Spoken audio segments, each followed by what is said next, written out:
Go ahead, Professor. And just remember the sequence. Don't worry about the noise. I've already alerted the guard. I still say this is unnecessary. Just open the door, Professor.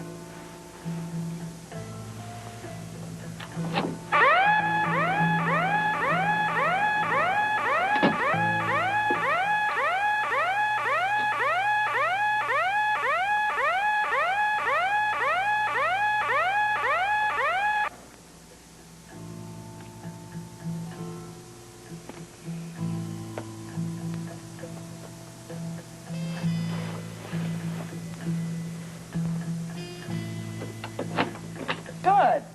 Now just remember, you always have to show the ID card to the scanner and then use the key. I'm sorry to sound like a nagging school teacher, Professor, but it is vital that you understand the security system. Now, let's go over it again. Would it do any good to say no? No. I'm just trying to do my job properly. Now, when you want to enter your office, first you let the scanner identify the code on your plastic card. That'll deactivate the alarm on the door. Then you use your key. Now, is that clear? Is there to be a written test? No, I'll grade on a pass-fail system. Do you know, young lady, I can remember when all a scientist had to do was concentrate on his work. Now you and Mr. Scorpio have cluttered my life with plastic cards, decoders, shrieking sirens. Next, you'll be asking an apple for the teacher. Professor, if you brought me an apple, I'd have it bronzed. But seriously, I hope you see how important the security is. If what you say is true, if the government really believes my work is a threat... They do. To me personally? Unfortunately, yes. Now, look, I don't want to alarm you unnecessarily. I mean, that's why we're here, to protect you. Not only with the security system we've already installed, but we plan on augmenting that. I promise you, you will be perfectly safe. Did you say augmented? Oh, yes. As a matter of fact, Commissioner Scorpio went to Boston yesterday to look at a new system. And we're going to begin work today on a backup system here.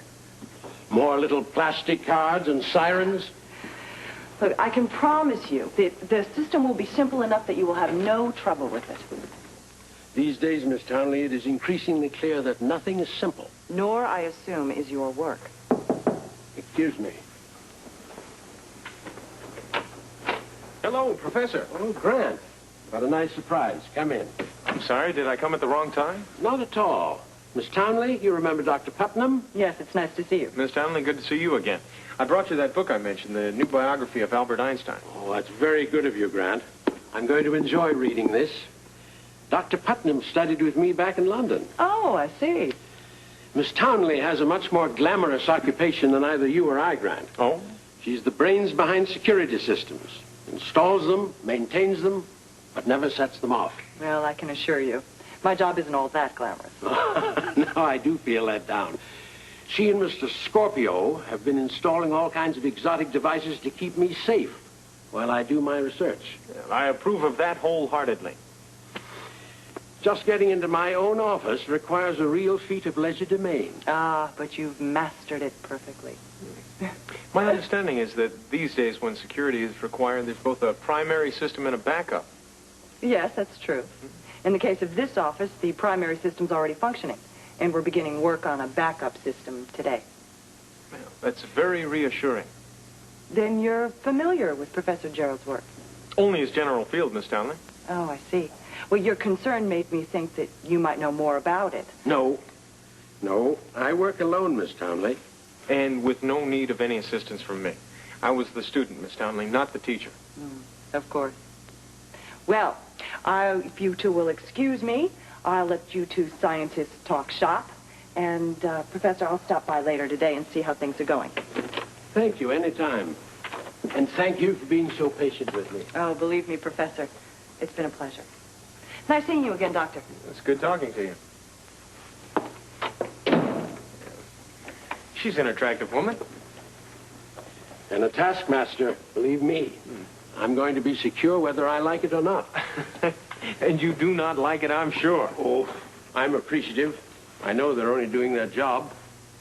But you find it hard to accept. That's very perceptive of you, Grant.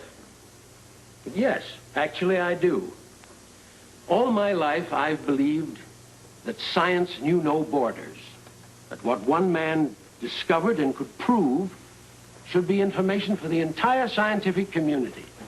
Only when we can share our knowledge can we make rapid progress. I believe that too, Professor. Even in my field, a good doctor or surgeon must read the literature. If he doesn't, he's lost. Well, then you can appreciate my ambivalent position.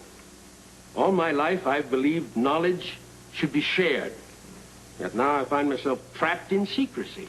It's disconcerting, to say the least. But necessary, I'm afraid. Especially in these precarious times. However, if there's anything at all that I can do to lighten your burden, please, all you have to do is ask. Well, that's very kind of you, Grant. As a matter of fact, I haven't many friends in Port Charles. I'd like to think of you as one of them. I would be honored. Excuse me. Professor Jerrold's office? It is? Are you him? I'm he. Well, okay, if we go ahead. Go ahead with what, may I ask? We've got a work order here to install backup security. You see? By all means, gentlemen, install to your heart's content. I make only one request of you. When you've finished your installation, make quite certain I know how to get out.